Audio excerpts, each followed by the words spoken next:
All right, Shalom. First off, give all praise to Yahweh, Bashem Yahushai, Wahab Kadash. Double honors to the apostles and elders of GMS.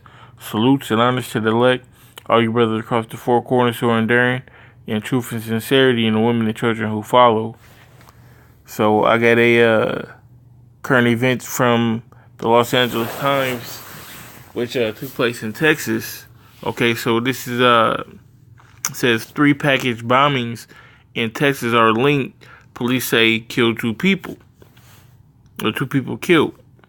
So I know you brothers probably heard, what's going on down in Texas. 2 Jakes were killed in an explosion. One was killed today, I believe, and the other one was killed earlier this month. But they think that it's racially related, and that it could be a potential hate crime. So, and from what I believe, you know what I'm saying, not to say that this is what it is or what has been proven or whatnot, we gotta sit back and just, let the story play out a little bit more.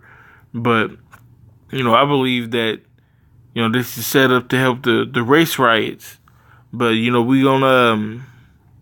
we'll get into this article. It says, residents of a home on the eastern edge of Austin rose Monday to find a package that they weren't expecting outside the front door. In this era of internet shopping, such brown boxes are ubiquitous, which means they're everywhere at the same time, actually. So they took it inside to the kitchen. That's when, according to police, it exploded, which, that's commonplace. If you got a package outside your door, you would take it in and see what's in it. Especially if it had your name on it or whatnot. They didn't mention that, but if it didn't have your name, I would have been, kind of leery, but if it had your name on it, then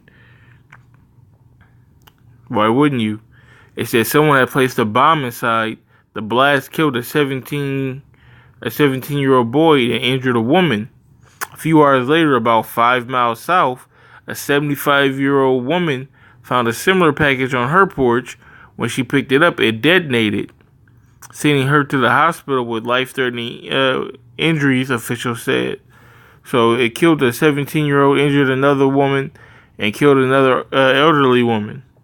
So, I mean, that it seems like, it wasn't just random. It could have been random, but that doesn't seem random. It seems like they had to be scoping those people out, or they targeted, 2 black families, and then the third one was black too. So, I mean, come on.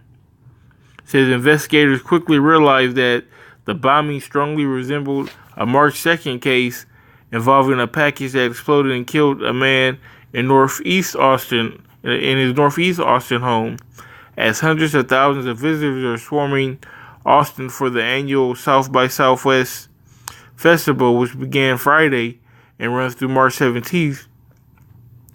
Police say they had linked the 3 package bombings, raising fears that someone is trying to terrorize the Texas Capitol during the city's biggest event of the year.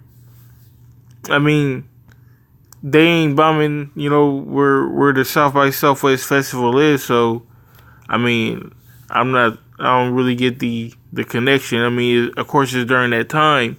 But, if you wanted to terrorize that, why wouldn't you leave the bombs at the festival or in the parking lot or, somewhere near where, a crowd of people is going to be? It looks like these are targeting, specific homes or a specific type of people or person in that home, So it says, police have not said the bombings pose a threat to the festival. There you go.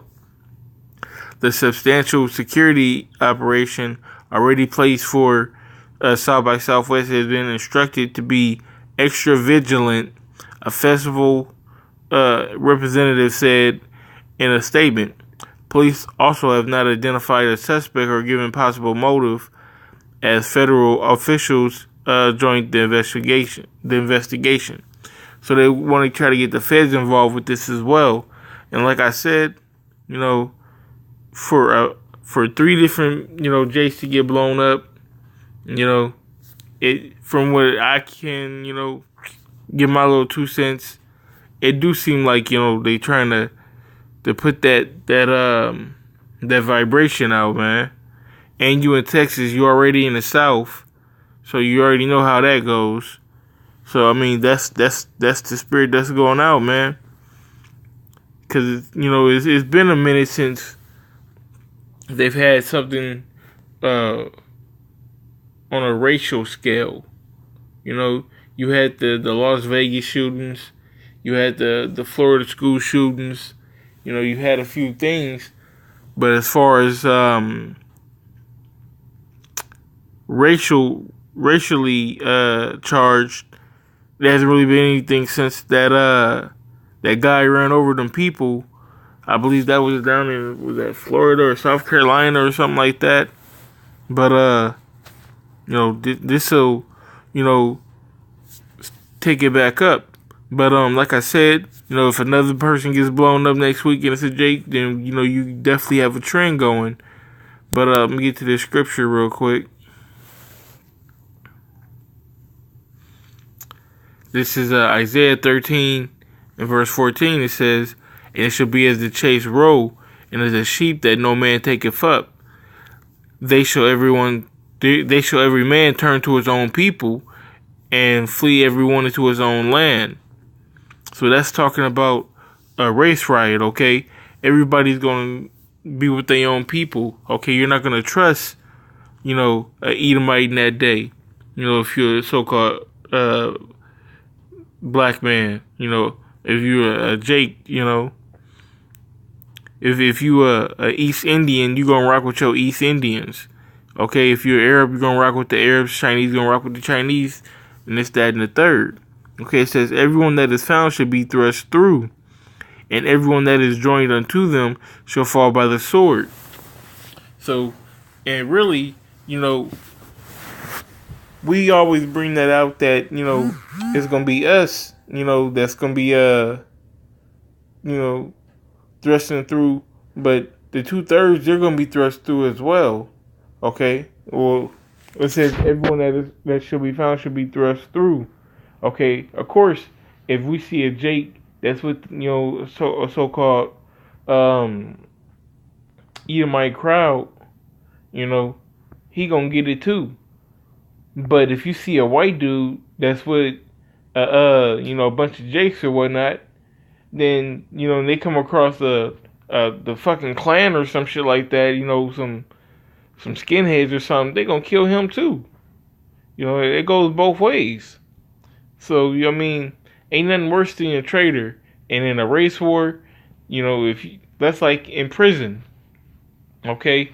In prison, it's about gangs, but it's more about your race, okay? White people stick with white people, Mexicans stick with Mexicans, and, Negroes stick with Negroes. So if one Negro fight a white dude, then everybody fighting, If it's a riot, then you gotta jump in, or they gonna get you too. It was a song by Dr. Dre and Snoop Dogg was on the Chronic 92, and basically the first verse Snoop Dogg was rapping about being in jail, and it's a riot, basically he's like, it's a riot, if I don't strap, I'm getting stuck, so it was basically, he was talking about a riot between him and like the Mexicans or whatnot, but that's how it is, man. That's that vibration that's gonna be going out in that time, man. You gonna stick with your own people, and of course the elect gonna stick with the elect, and everybody else, they just bound to drizzle. So I mean, that's pretty much all I wanted to go over. I hope y'all was edified with this article, and like I said, we'll keep monitoring this, and if some new developments come in or anything like that, then I definitely do an update video, to keep up on what's going on. And with that being said, I want to give all praise to Yahweh Ba'Shem Yahweh Shai, double honors to the apostles, the elders of GMS. That's all praise to Yahweh Ba'Shem Yahweh Shai Wahab Kadash. Okay, double honors to the apostles and the elders of GMS. Salutes and honors to the elect, all the brothers across the four corners who are enduring in truth and sincerity, and the women and children who follow. Shalom.